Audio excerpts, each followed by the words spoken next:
Let's talk about comparisons. You guys know what similes are, what metaphors are. The question is, why do we use them? They're not just there for description. It's not just there to explain literally what's happening. We use comparisons to create associations, to evoke images, to change the way the reader or the audience perceives the subject matter. Here's an example.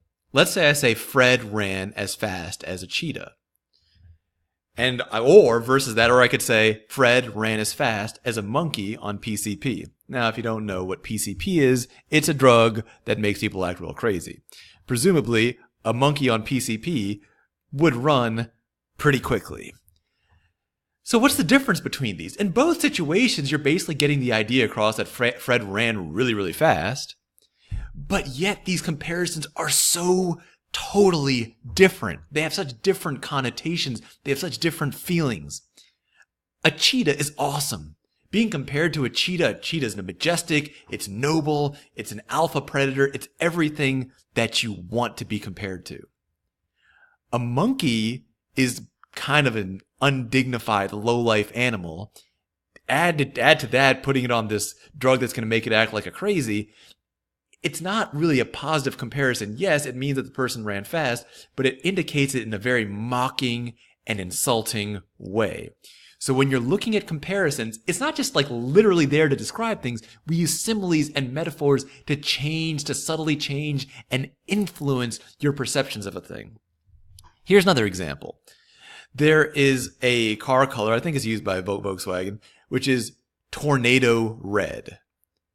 Now, the thing about tornadoes, they're not red. So calling it tornado red is actually not descriptive at all. Tomatoes, by the way, are red. You could call it tomato red, and that would be like, oh yeah, it's red, or, like sort of reddish, like a tomato. But here's the difference. A tornado is awesome. A tomato is not awesome. So we say tornado red, or the car company uses the color, they call it tornado red, not to help you understand what the color red is, because obviously you know what red is. Just like in the previous example, you know what fast is. We could just say Fred ran really, really fast. We're using these similes to create a connection. Here, you know what red is.